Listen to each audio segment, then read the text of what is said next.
One man, one show, no budget. The Zero Budget Talk Show starring Casper St. James. I'm over here. There we go. Welcome to the program. This is the Zero Budget Talk Show with your host Casper St. James. Tonight's show is brought to you by Morrison's Popcorn. I think I'm in heaven.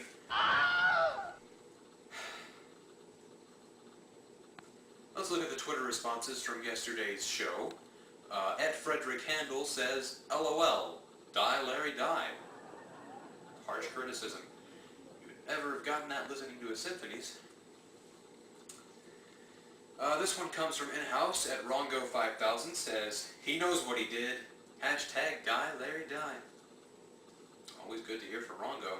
And finally, at Barrister Prudence, who has unceremoniously decided she will not be joining us, says, too bad about the conviction, Larry. Call me if you want a real lawyer for your appeal. Hashtag freedom.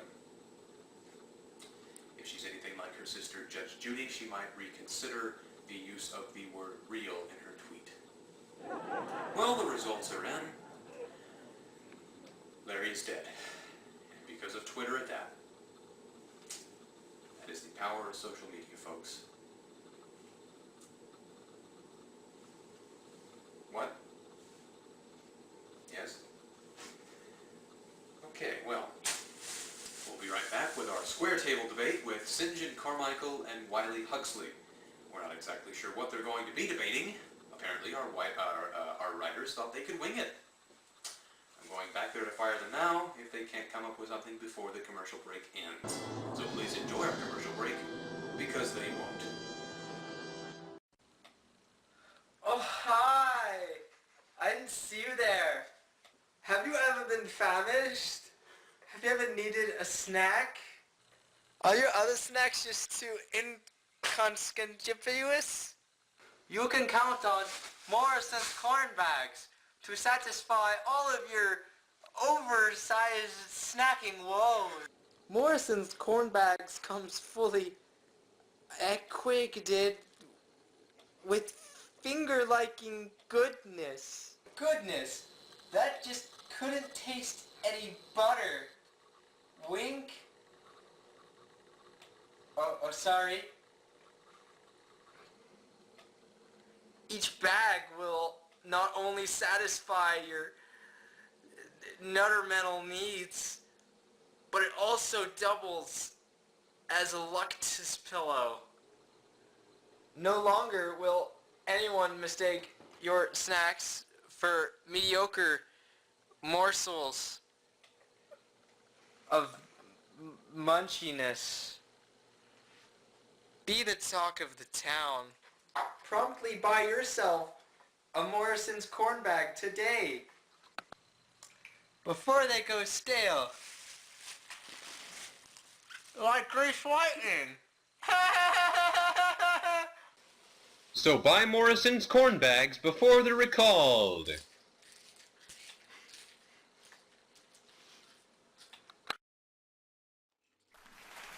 Welcome back. This next segment is called Square Table Debate, sponsored by Morrison's Corn Products. I'd like to introduce you to St. Carmichael. He's a legitimate medical professional and marijuana dispensary worker. Hello. And Wiley Huxley, a self-described post-apocalyptic survivalist who may or may not live in our parking lot. Hey. St. How's life as a marijuana dispensary worker treating you? It's treating me very well. You know, marijuana is they're such beautiful plants. It's the breeding. It can get a little tricky, but it's And Huxley, can you tell me about your area of expertise? And what could you possibly be promoting? Well, see, I'm glad you asked. I consider myself a survivor first and an educator second. See, I will not be dying anytime soon. I promote survival. And I brought with me here some blunt instruments, just to demonstrate some survival We weren't techniques. really expecting to, Too bad. So this here is a blunt instrument. This one as well.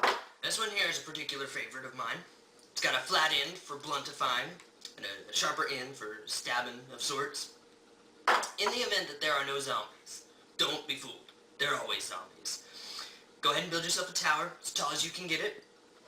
This particular object here is it's really good for pulling out nails from the rubble to use as shrapnel to shoot at the zombies. You know, the ones that come because they're zombies. So Huxley, how can you consider yourself to be a post-apocalyptic survivalist when there's actually never been an apocalypse? One's a-comin', mark my words.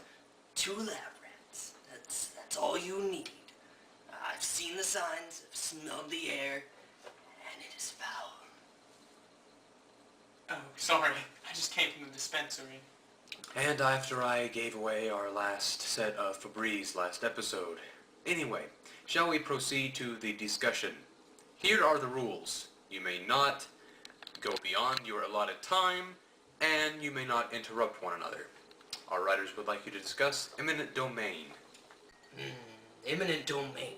Eminent domain. Let's talk about imminent world domination. When the world is taken over by zombies, we will all need to understand our domains. Goodness knows the zombies, they will understand their territory. They'll mark it with chewed off limbs. They'll lay them about in lines. And we're going to want to be behind those lines. Building us a tower. The taller the better. That's how you survive in a post-apocalyptic society, is you build a tower. You see? Yeah. Towers. Towers. And you, St.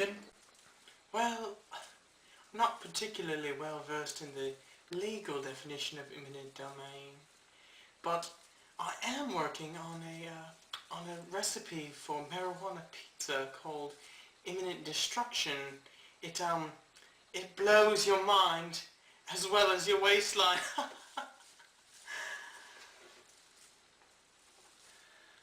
Well, that was not even close to insightful. But our time is for that question has elapsed. Okay. Our writers would now like you to discuss the Indian Guppy movement.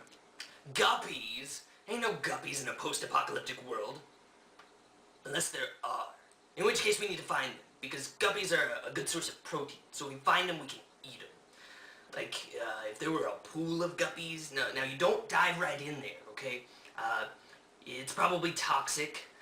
So here's what you do. You grab someone small, like a child. And you dunk their head in the toxic sludge, and you hold it there a while. If the child is toxic sludge resistant, resilient, and they survive, okay, then you go right on ahead. You roast up yourself some guppies, and you live. You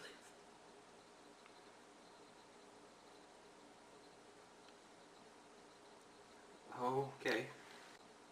And you?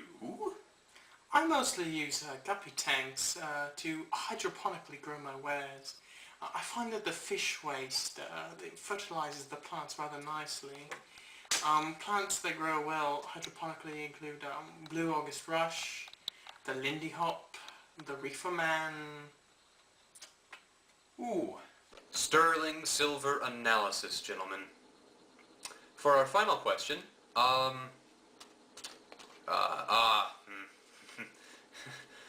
about Nachos Locos Tacos versus Cool Ranch? Won't be no tacos in the post-apocalypse. Fast food service workers are always the first to be zombified.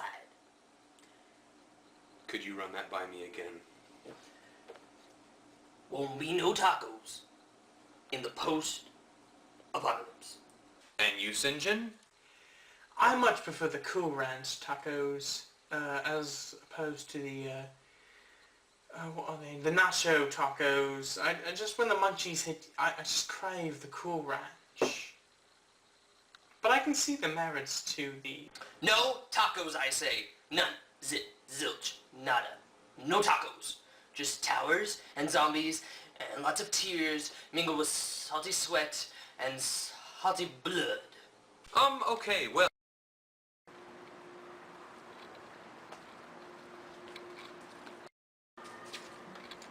You know what you need before the impending post-apocalyptic society is established? Water. Water. Humans are 100% water. Don't look it up. It's a fact. Not just any water, though. No. Not sit. No. No. Not just any old, non-survival approved water. What you need is Wiley Huxley's genuine survival water. Don't trust your fate to any regular water.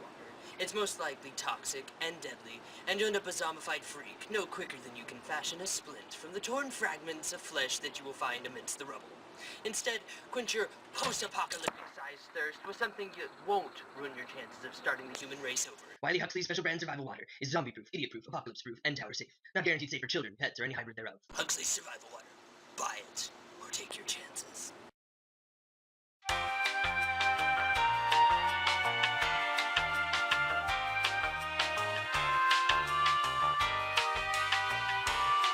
Budget grudge man in this corner, the indomitable fist of fury, the apocalypse nature, and in this corner, the cannabis consummator cannibal. Welcome, everybody. This is Thumb Wrestling. These two giants have each counted to 3 and declared a war of thumbs. On the right, you'll see Whistling Wiley, West Virginia's favorite son. On the left, St. John the Thrasher, the only man to emerge from a plume of reefer madness and still have the wherewithal to fight the good fight with his thumbs.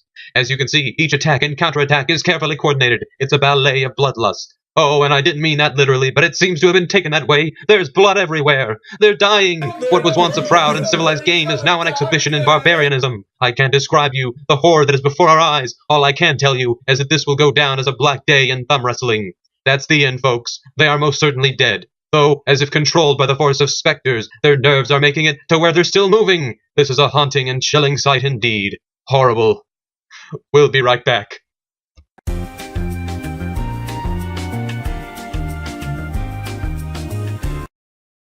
Are we supposed to have Prudence on the show? I thought we were having Prudence. I was promised Prudence. Oh, well, it seems like both of our contestants have died from the thumb wrestling match, and yet again we cannot get rid of Gilmore Girls Season 1. And we finally found our third disc. We did lose the second disc, but we found the third disc. Apparently one of our writers carelessly took it home. The Twitter question for today is, will I ever get to interview someone that is an actual celebrity, or will my producers continue to fail at their jobs and supply me with the St. John Carmichaels and Wiley Huxleys of the world?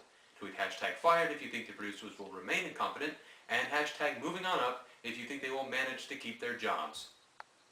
I hope you have enjoyed whatever it was we produced for you, and I hope you were not offended by the shameless product placement or the disturbing display that was a grudge match. Tune in again to the Zero Budget Talk Show, where we can't even consistently shoot in 16:9 in 2014. This is Casper St. James, signing off.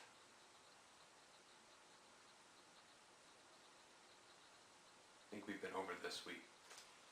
You press the off button, and then we end the take.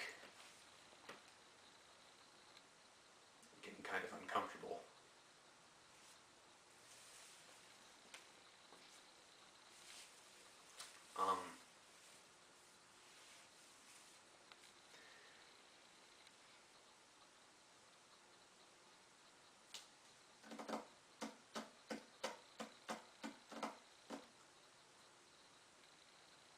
What are you doing here? Oh, hi!